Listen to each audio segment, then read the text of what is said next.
What's happening, guys and girls? Acrinator here, and welcome to another episode of World of Warcraft Dungeon Overview. Today we'll be finishing up the last of the Burning Crusade dungeons, finally. Just as the title suggests, we'll be going through Magister's Terrace, and I'll be running through it with my druid you see here. So with that being said, let's dive straight into it. After the glorious setback in Tempest Keep, Prince Kael'thas' forces retreated to the Isle of Quel'Danas in order to make way for the summoning of the demon lord of the Burning Legion, Kil'jaeden. Unfortunately for the Blood Elf Prince, he is considered a traitor among his people now, meaning that he only has the Legion to help him in his desperate task. While the demons are slaving away in the Sunwell Plateau to bring their lord into Azeroth, Kael'thas is overseeing operations from the nearby Terrace. For more than just stopping the Burning Legion in its tracks, it's time to do right by the Sindori, the Naaru, and all the inhabitants of Outland by putting Prince Sunstrider to rest. Magister's Terrace is a level 70 dungeon with level 70 heroic mode that's located in the northeastern corner of the Isle of Quel'Danas. Luckily, Quel'Danas is pretty small, so once you take the portal from Shattrath, you'll be there in no time. Just run up the hill and you've made it.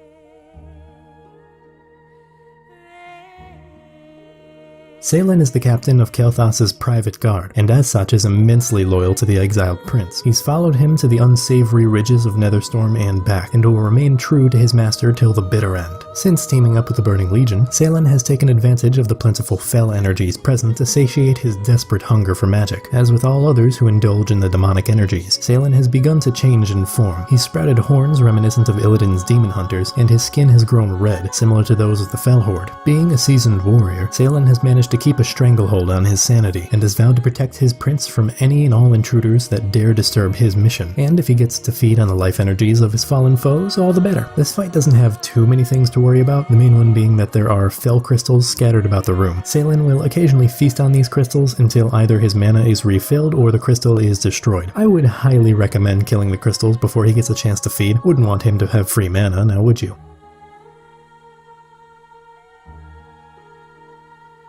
Vex'ahlis is an arcane elemental being that was summoned by a small group of mages within the Magister's Terrace. The resulting explosion from the completed summoning spell killed the Magi, and now Vex'ahlis stands as an immovable barrier to all those who wish to pass on through. You know the drill. Every 15% health downed to Vex'ahlis, it will summon 2 pure energies that deal significant amounts of damage to players even after they die. The best advice I can give you for this one is to just pop all your survival cooldowns and take your time downing it. You really don't want to deal with multiple waves of these energies all at once.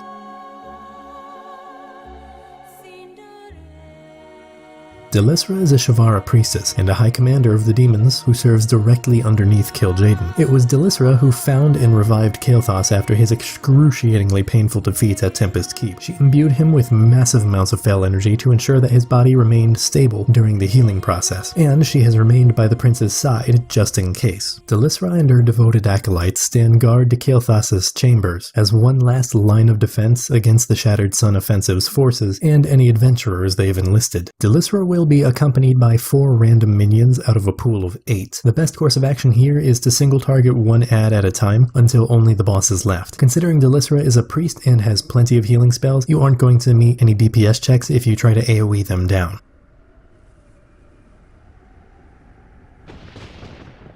Prince Kael'thas Sunstrider of the Blood Elves has always been a consequential figure in Azeroth's history. For a period of time just before the Third War, he served as a member of the fabled Council of Six in Dalaran. This distinction was not just given to him because of his royal ties, it was earned. He was a fearsome mage, even at such a young age, and he quickly rose to the rank of Archmage within the city of the Magi. Despite some short-lived romantic rivalry with Prince Arthas Menethil over Lady Jaina Proudmoore, Kael lived a relatively easy life in Dalaran. Not until Arthas turned to the Scourge and attacked his homeland of Quel'Thalas did Kael truly know loss. As a result of the loss of countless of his people, including his father, King Anasterian Sunstrider, Kael'thas was thrust into the position of picking up the broken pieces of their once great kingdom. Kael reclaimed his father's blade, Fellow Malord, and let his hatred forge it into a much stronger state. The Elven Prince took what little remained of his people's military and set off to Northrend in order to prevent the Lich King from becoming one with Arthas. Despite being accompanied by an empowered Illidan Stormrage and the newly forged Fellow Malord, Kael'thas was defeated, and Arthas prevailed. Kael followed Illidan and Lady Vashj to Outland in the hopes of finding new salvation for his people. Arthas destroyed the Sunwell's energies to revive Kel'Thuzad, which left the Blood Elves without a source of magic for which they so desperately needed. This led the prince to Netherstorm, where latent magical energies run wild and uncontrolled. He took up the opportunity to utilize the Naaru technology left behind inside Tempest Keep to harvest the magic keeping Outland together. Much like their Naga allies, Sunstrider's forces began harvesting crafting what little resources the broken planet had left, and in this case, it was mana. As Illidan's forces gradually fell to adventurers, Kael'thas began to doubt in his allies' abilities, and turned to the Legion for new sources of power. The new demonic forces under his command quelled some of Kael's paranoia, and allowed him to return to his quest at hand. Sure enough though, the adventurers came, now with the backing of the Naaru, who did not approve of what Kael'thas was doing with their creations. Tempest Keep systematically fell in on itself, eventually leading to the defeat of the prince himself. On the verge of death, it was only thanks to Priestess Delisra that Kael survived at all, though he is still recovering from his near-death experience, and though his people in the nearby city of Silvermoon have branded him as a traitor, Kael'thas will not be denied his destiny. He has set up camp in the Isle of Quel'Danas, where his father once made his last stand against Arthas. The irony is